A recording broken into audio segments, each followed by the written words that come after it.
Today, we're diving into two of life's most defining stages, the journey of forming a family and that often misunderstood period we call midlife. We're going to see how new research is helping us reframe these moments not as some kind of crisis, but as powerful crossroads that really shape who we are. So, first up, let's tackle the big one. That looming dread of middle age, the sports cars, the questionable life choices. We've all heard the stories, right?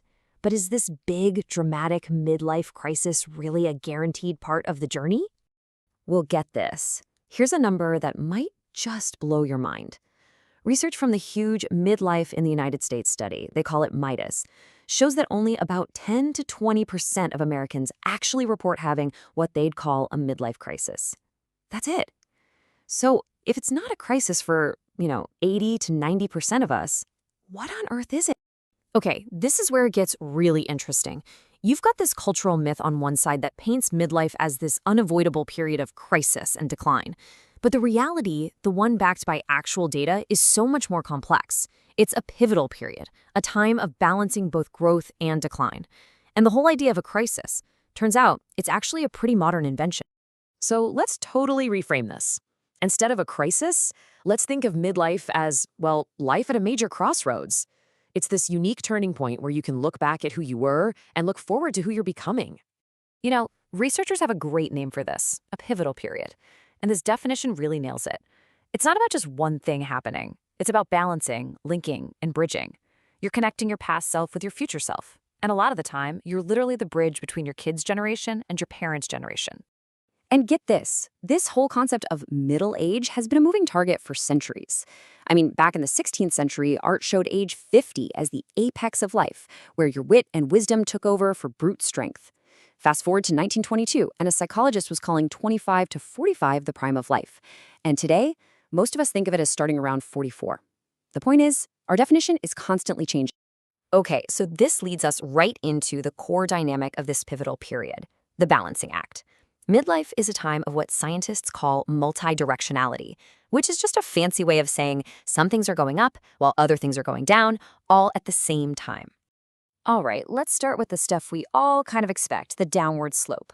We often see some declines.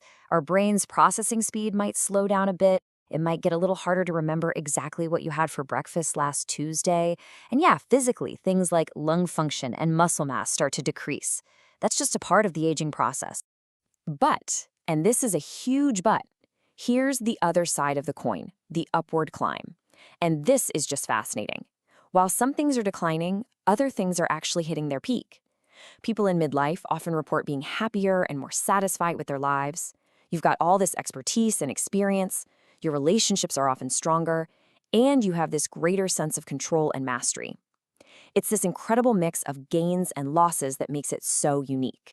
And, this whole crossroads idea, this dynamic of navigating complex, simultaneous changes, it isn't just for midlife. It's also a perfect way to understand another major life transition, the whole process of forming a family, and especially becoming a parent.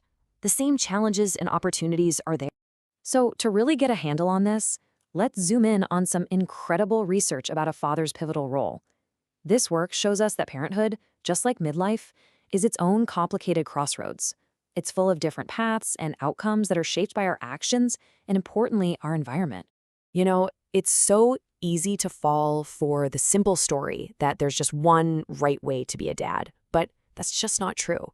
A really insightful study focused on fathers in low-income families, and it's important because it shows how things like economic stress can impact parenting, and it just shatters those simple stereotypes for everybody.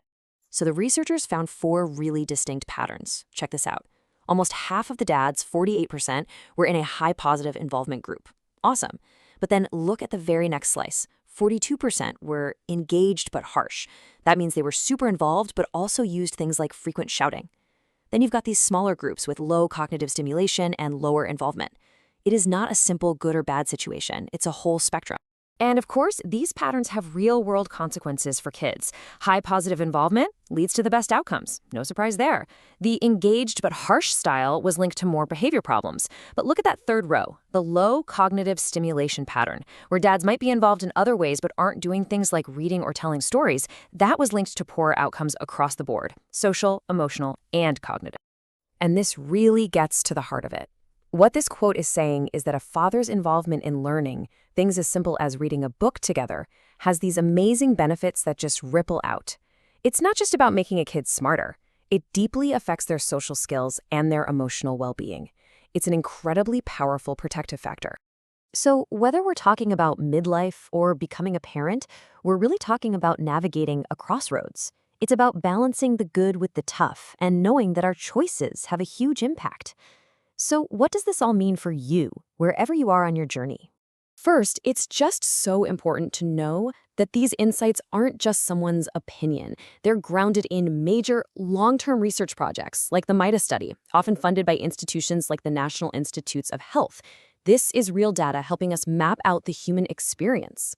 All right, so let's boil this all down. First, we gotta reframe the narrative. Ditch the idea of an inevitable crisis and start seeing these stages as pivotal crossroads. Second, embrace the balance. It's okay and totally normal for some things to be getting better while others are getting harder. Third, focus on the protective stuff. A sense of control in midlife, positive engagement in parenting. These things really buffer us against stress. And finally, just remember that your actions matter. The small, specific things you do every day have a massive impact.